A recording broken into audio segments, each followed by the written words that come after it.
진부하게 들리시지 않으십니까? 나는 누구인가? 참 재미없는 질문 같아 보입니다. 하지만 인간 역사를 거쳐서 끊임없이 던져온 질문이 나는 누구인가? 라는 질문입니다. 나는 누구인가? 라는 말을 한번 기회가 되시면 구글 같은 데 한번 쳐보십시오. 제가 한번 쳐봤더니 나는 누구인가? 라는 그 검색에 1440만 개의 검색 결과가 나왔습니다. 관련 동영상만 41만 개가 나오더군요. 한국말로 되어 있는 것만 해당되기 때문에 제가 영어로 Who am I? Who I am? 이런 걸 한번 넣어봤어요. 넣어봤더니 정확하게 기억 안 납니다만 한 75개 정도의 관련 자료들이 떴습니다. 물론 관련성이 상대적으로 좀 떨어진 그러한 검색 결과들도 있겠지만 이 정도 나온다는 건 분명 사람들에게 있어서 나는 누구인가? 라는 질문은 많은 관심을 가진 주제임에 분명할 것입니다. 제가 설교 시작과 함께 이 질문을 던진 건 나는 누구인가? 라는 질문에 답을 찾자라는 그런 무거운 주제를 이야기하고자 하는 것은 아니니까 여러분들 긴장하시지는 않으셔도 될 것 같습니다. 목회를 하며 부딪히는 일종의 한계라고 할까요? 특별히 오늘날 교회 공동체 속에서 가정들이 겪고 있는 그러한 저마다의 어려움들, 특별히 자녀 신앙교육의 어려움을 보면서 어떻게 하면 좋을까라는 그런 목회적인 고민을 하다 보니 한 커플, 두 커플 생각하고 풀어가야 될 그런 질문들이 생기더군요. 그리고 가장 밑바닥에 무엇이 있는가 하고 봤더니 나는 누구인가라는 질문이 있는 것 같아 보였습니다. 한때 큰 착각에 빠져 살던 때가 있었습니다. 부르심에 순종해서 목회하면 좋은 아들이 된다라고 생각했습니다. 특히 저 같은 경우에는 저희 아버지가 매우 제가 어렸을 때, 제가 9살 때 병으로 돌아가셨습니다. 그 아버지께서 돌아가시기 전에 병원에 저희 두 아들을 무릎을 꿇어놓고 기도를 해주셨습니다. 이제 막 장로가 되신 뜨거운 그러한 신앙의 마음을 가지고 두 아들을 축복해 주시기 위해 병원 한구통에 두 아들을 무릎 꿇리고 기도를 해주셨습니다.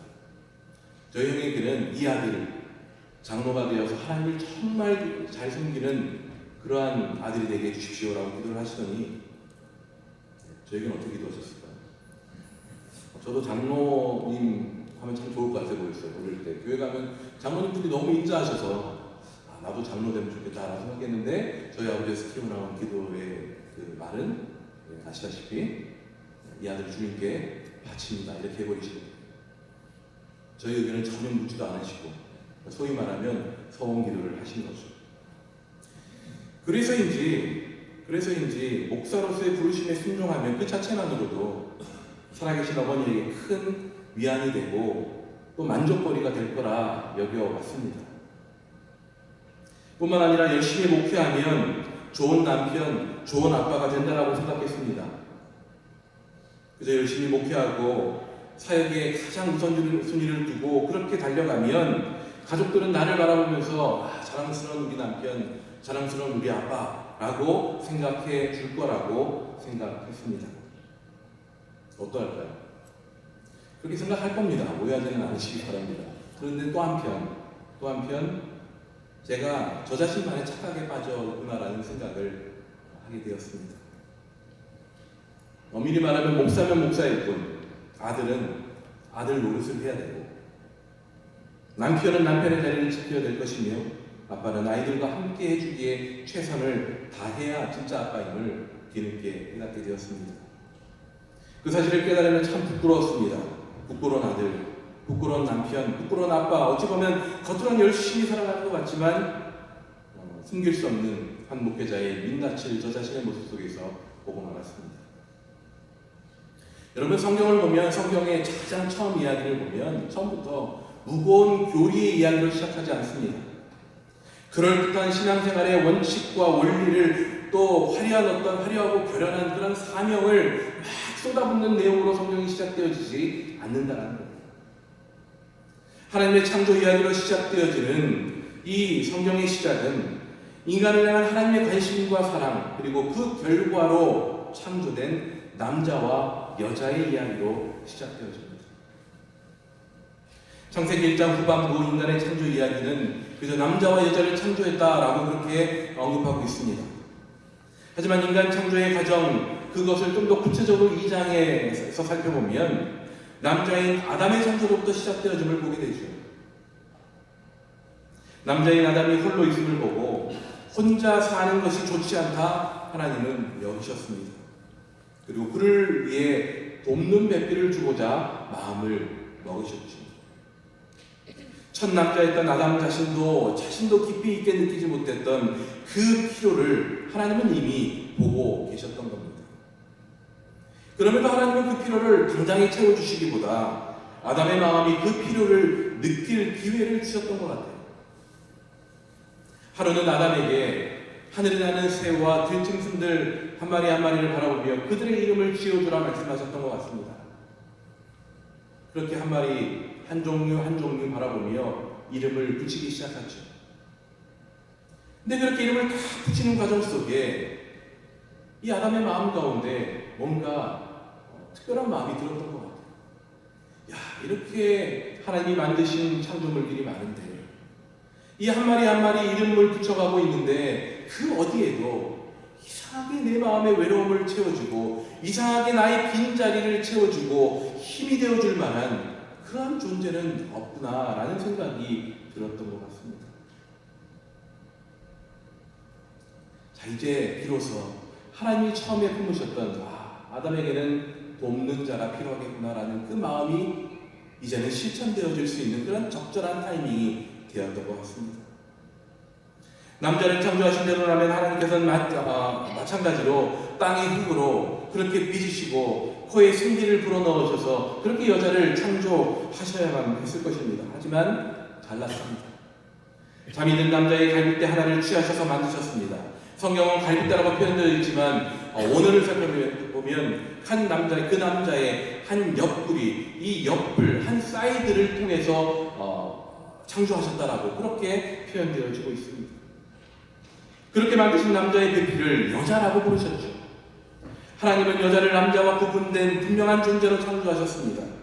창조 방식도 달랐을 뿐만 아니라 명칭도 달랐습니다. 남성이라는 성과는 분명히 구분된 새로운 성을 창조하신 거죠.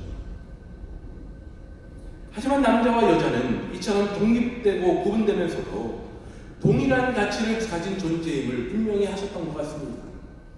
우리가 오늘 보지는 않았습니다만 창세기 그 2장에 살펴보면 나오는 이 돕는 배필이라는 구절. 이 돕는 배필은 히브리어로 보면 에젤 크네그도라는 표현입니다. 한국말로 표현해보면 그와 상응한, 그와 동등한 존재라는 표현입니다.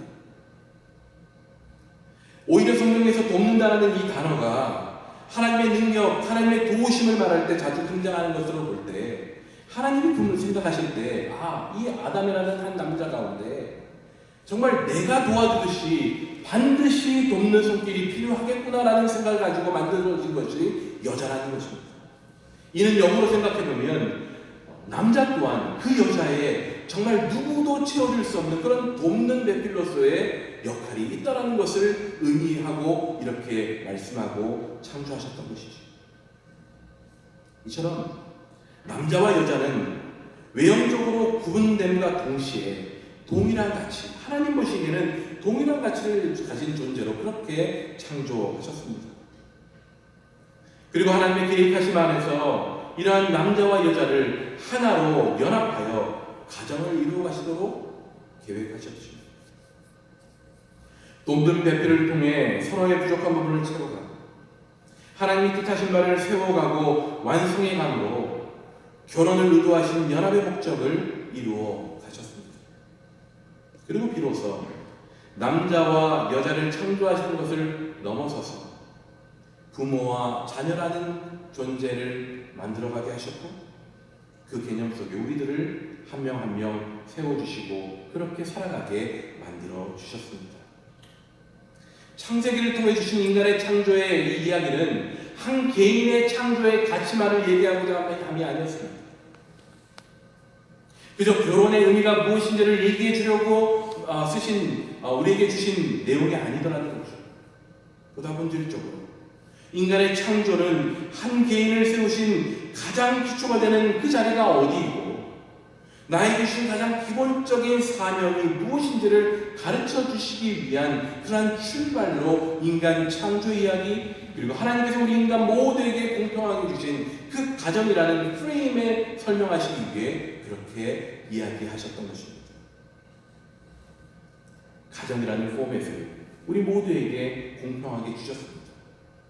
이는 우리가 있다라는 사실에서 어느 누구도 부인할 수 없는 사실입니다. 우리가 이 땅에 존재하고 있다는 이 사실은 분명히 가정이라는 포맷이 있었기에, 그것이 주어졌기에 우리가 이 땅에 있다는 것이겠죠. 때로는 우리가 가진 선입견대로 가족의 구성원들을 생각할 때도 있습니다. 수적으로나 기능적으로나 완전해야 가정이라고 생각할 때도 있습니다. 하지만 여기서 말하고 있는 가정, 가장 기본적인 포맷으로서의 가정은 나를 이 땅에 태어나게 하신 출발선을 의미한다는 것입니다. 누군가는 그 출발선이 풍성할 수도 있습니다. 누군가는 그 출발선이 정말 보잘것없이 적은 수의 그런 출발선에 머물러 있는 사람들, 가족이 구성되어 있을 수도 있겠죠. 하지만 그것을 얘기하는 것이 아니라 우리 모두에게 동일하게 가정이라는 출발선을 통해 우리를 태어나게 하셨고 그 속에 우리에게 가정 안에서의 사명을 심어 주셨다는 것을 이 창조 이야기 속에서 우리는 발견하게 됩니다. 목회와 교회를 고민하는 분들마다 미래를 놓고, 미래 교회를 놓고 많은 의견들을 내놓습니다. 목사님들도 모이면 여러 가지 교회의 어려움들을 얘기하기도 합니다만 결국 깔때기처럼 나오는 얘기는 앞으로 우리 교회가 어떻게 갈 것인가, 특별히 이민교회가 어떻게 가야 될 것인가에 대한 고민들이 나눠집니다. 미래교회의 핵심, 미래교회, 특별히 이민교회의 희망은 가정이라는 것이죠. 우리 자녀들의 신앙교육이 있다는 것이 바로 공통된 견해입니다. 그래서 사실 지난교회에서 사임함의 마지막 주의 고별 설교에서도 이러한 주제로 제가 말씀을 나누고 마지막 마무리하고 나왔습니다. 5년이라는 그 교회에서의 사역 동안에 가장 마음 중심으로 느끼고 고민하고 기도했던 것이 바로 교육이고 신앙의 교육이며 가정과 교회의 연합의 부분들이었습니다. 물론 시행착오를 거치는 가운데 탄탄하게 완성된 방안을 세우기에는 턱없이 부족한 시간이었습니다. 하지만 우리 자녀들의 신앙교육에 대한 관심, 그리고 이를 위한 노력의 교회의 노력 없이 이민 1세 또는 1.5세의 신앙을 우리 2세, 그리고 우리 3세 아이들, 그리고 또 생겨날 4세 아이들, 그 후손들이 자동적으로 따라올 수 있을 거란 기대는 너무나 허황된 기대라는 것을 절실히 느끼게 되었습니다. 오늘 본문은 그런 우리의 자녀 세대, 후손들에게 강조해야 될 구절입니다. 여호와를 경외하는 것이 지식의 근본이오니 미련한 자는 지혜와 훈계를 멸시하느니라. 여호와를 경외하는 것을 가르쳐야 됩니다. 마땅히 우리가 배우고 익히는 것이 결국 여호와를 경외함, 즉 여호와를 알고 하나님을 이해하는 그 기초 위에 세워져야 하기 때문입니다. 우리가 배우고 익힌 것을 하나님을 위해 사용해야 하기 때문이지, 마땅히 하나님을 경외하는 함이 갖는 지혜와 훈계를 삶으로 배워가야 합니다. 그러면서 8절 말씀에서 이 중요한 가르침이 어디에서부터 오는가를 말씀하고 있습니다. 내 아들아, 내 아비의 훈계를 들으며 내 어미의 법을 떠나지 말라. 아버지의 훈계를 잘 들으라는 것이죠.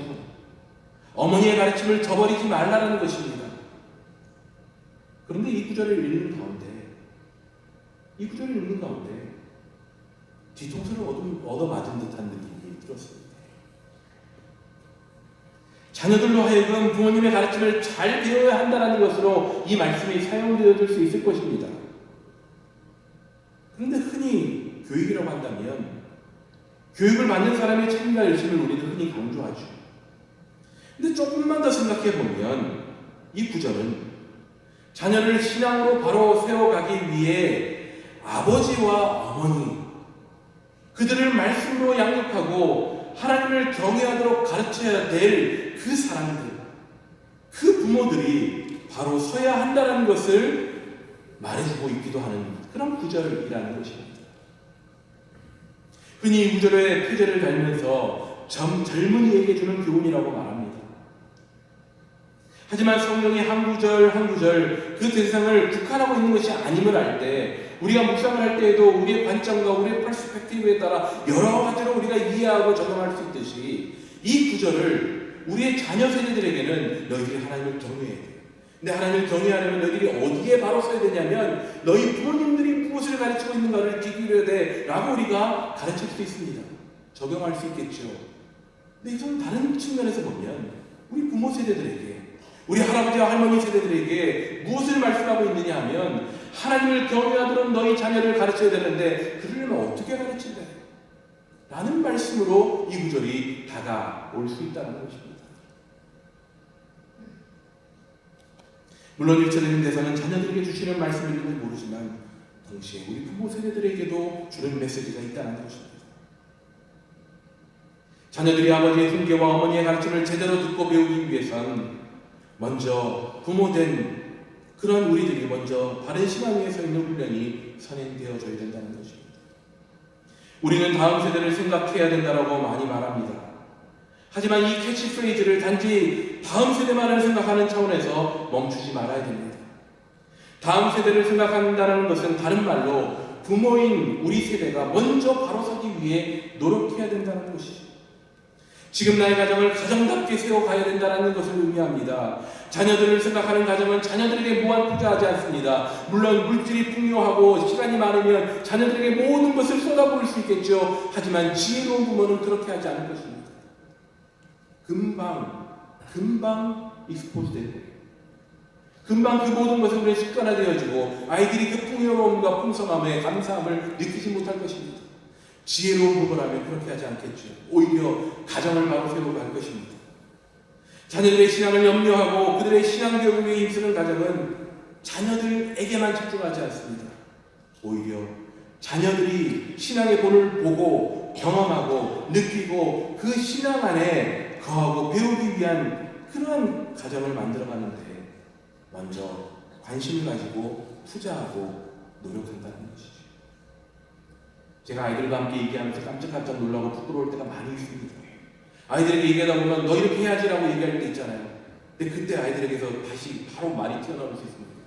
어릴 때 같은 거 어디요? 아빠한테 말 대꾸 하냐 이렇게 얘기할 수 있겠습니다만 아이들이 딱 얘기해요. 왜 아빠는 그렇게 안 해요? 뭐 이런 얘기들. 뭐뭐 하라 그랬는데 근데 왜 아빠는 자꾸 거기 이렇게 누워만 계세요? 이런 얘기하면 너무 부끄러워요. 아빠는 왜? 이렇게 합니다.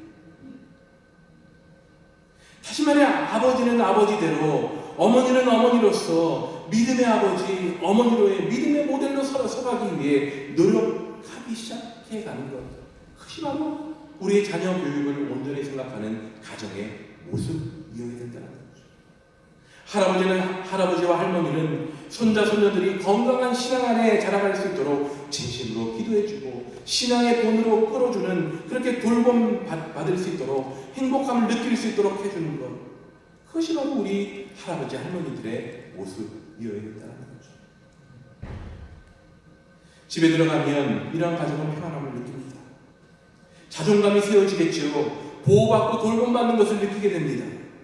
동시에 책임을 다하도록 양육을 받게 됩니다.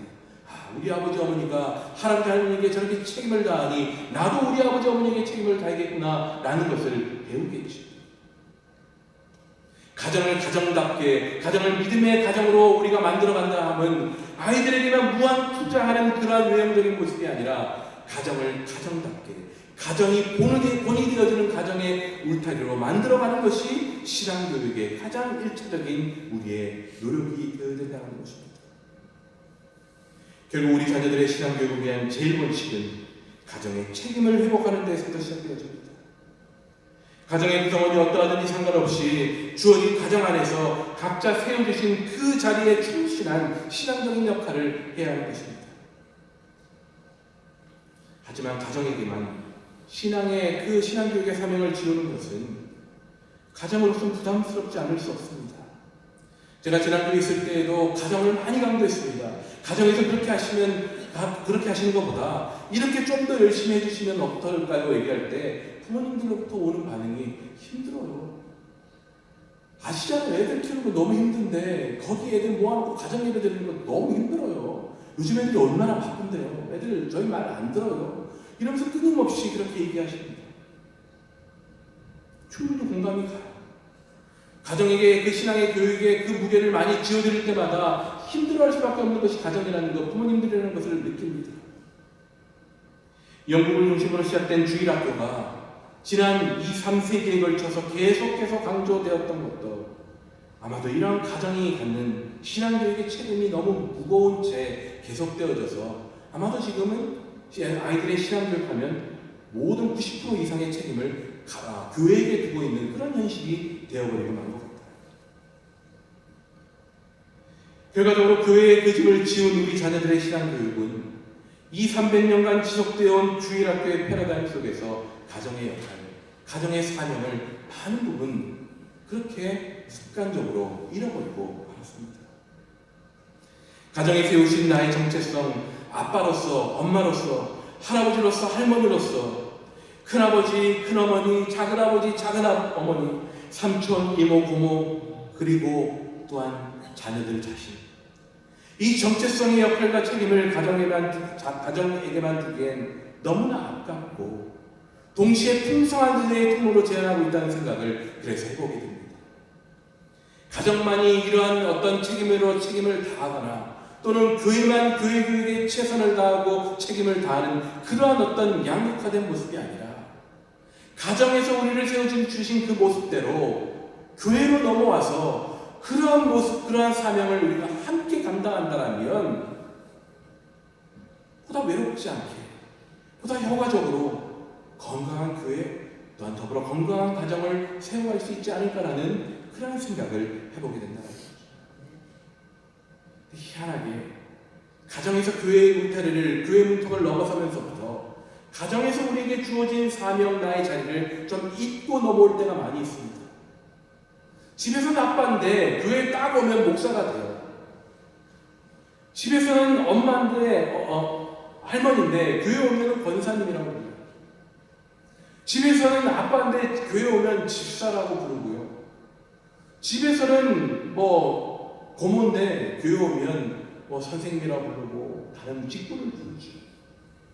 이상하게 우리에게 주어진 가정에서의 사명과 우리의 역할이 교회를 넘어오면서부터 사라지면서 교회 안에는 직분만이 살아있고 직분이 가져다주는 책임과 사명만이 어느 순간 존재하고 말더랍니다. 오늘날 교회가 조직화되어 오고 교회 법과 정치가 발전되어 가면서 교회의 목표가 다변화되면서 이 직분과 조직에서의 어떤 책임이 강화되었지만 그리고 동시에 그것으로 말미암아 교회가 많이 성장하게 되었지만 사실 우리가 교회 공동체라는 것이 처음 생겼을 때로 돌아가서 생각해보면 지금과는 매우 다른 모습이 있었다는 겁니다. 여러분, 초대교회에 지금 같은 이런 직분의 중심으로 교회가 성장해 났을까요? 초대교회는요, 목회자의 리더십이나 이런 직분의 사명감으로 이루어진 그런 공동체가 아니었습니다. 그곳에는 아버지가 계셨고 그곳에는 어머니가 계셨고 그곳에는 할아버지, 할머니, 그곳에는 가족들이 함께하는 그러한 소규모 공동체, 소규모 가정 공동체로 믿음의 공동체가 모였다는 거죠. 그것에서 어떤 일이 있었겠습니까? 그야말로 가정의 가르침과 섬김, 그리고 영적 권위로 세워져가는 그런 공동체로 자라갔을 것입니다. 거기엔 소위 조직화된 직분이 자리하지 않았습니다. 신앙의 열정과 믿음의 확신을 전수하고 가르치기 위해 본을 보이는 부모들이 있었고 자녀들이 있었다는 겁니다. 한 가정의 부모는 자신의 자녀들의 영적인 지도자가 되었지만 동시에 자신의 가정에게만 영향을 미치는 데 머물지 않았습니다. 교회 안에서 좀 더 큰 신앙의 가정 공동체를 이루어갔습니다. 내 자식의 귀함이 느껴지는 만큼 다른 집안의 자녀들의 존귀함 역시 커져갔을 것입니다. 내 자녀의 신앙 교육이 중요한 만큼 다른 가정의 자녀의 신앙에도 관심을 가지기 시작했을 것입니다. 내 자녀에게 쏟아붓듯이 나 아닌 우리 가정 아닌 다른 가정의 자녀에게도 무언가 나눠줄 것이 없을까? 아마도 그렇게 찾았을 것입니다. 앞서 가정의 신앙교육을 위해 자녀에게만 투자하지 않듯이 결국 가정이 된 우리 교회 역시 신앙교육을 위해 자녀들에게만 쏟아붓지 말아야 될 것입니다. 직분에 걸맞는 그러한 사명에만 머무는 것이 아니라 무엇보다도 1차적으로 나는 이 가정 공동체 교회 안에 할아버지여 할머니요, 아버지여 어머니요, 삼촌이여 이모요, 자녀임을 우리가 느끼고 이 안에서 그 사명을 어떻게 교회 안에서 감당할 것인가를 함께 고민할 때 우리 공동체는 메말라가고 교회 안에서도 서로 나눠지고 교회 안에서도 가정 중심의 이기적인 모습에 머무르는 것이 아니라 함께 품을 수 있는 진정한 가정 공동체를 만들어갈 수 있게 될 것입니다. 우리 자녀들 그렇게 키워가야 되지 않겠습니까? 교회에 오면 따뜻함이 느껴지고 교회에 오면 소외감 느끼지 않고 교회에 오면 진정한 믿음의 본을 보고 정말 안아주는 이 할아버지가 왜 나를 안아주시지? 왜 이 아저씨가 나를 안아주시지? 가만히 생각해보니까 다른 누군가의 아빠인 거예요. 다른 누군가의 엄마인 거예요. 그런 따스함을 느낄 수 있는 공동체가 되어야 되지 않을까요? 그럴 때 귀를 열게 될 것입니다. 그럴 때 마음을 열게 될 것입니다. 그럴 때 하나님을 경외하는 것이 지혜의 근본이거늘 너희 아버지와 어머니의 말을 들으라고 말씀하신 이 구절이 가벼이 여기지 않을 것입니다. 들어야지. 나를 저렇게 사랑해 주시고 나에게 저렇게 관심을 가져주시는 분들인데 내가 들어야 되지, 싸워가야지 하지 않겠습니까? 이것이 바로 부족한 저의 이민교회에서의 목회 비전입니다. 단지 어떤 프로그램을 가져와서 그것을 통해서 어떻게 한번 해보자는 차원을 좀 우리가 뛰어넘었습니다. 우리 공동체 자체가 자연스럽게 그것을 느낄 수 있는 공동체로 우리가 세워져 가야 되지 않겠습니까? 서로의 아픔을 그저 남의 아픔으로 느끼는 것이 아니고 함께 아파할 수 있는 공동체. 서로의 기쁨을 시기하고 질투하기보다는 함께 기뻐할 수 있는 공동체. 서로의 자녀의 그 어려움들을 함께 품 안아주고 함께 고민해주고 함께 기도해주고 함께 교육해주는 그런 공동체 만들어가야 되지 않겠습니까? 그것이 바로 하나님의 나라예요. 그것이 우리에게 주신 우리 교회 공동체의 사명입니다. 이 일들을 위해 마음을 모아 힘써 나가는 저와 여러분들 모두가 되시기를 간절히 소원하고 축복합니다. 기도하시겠습니다.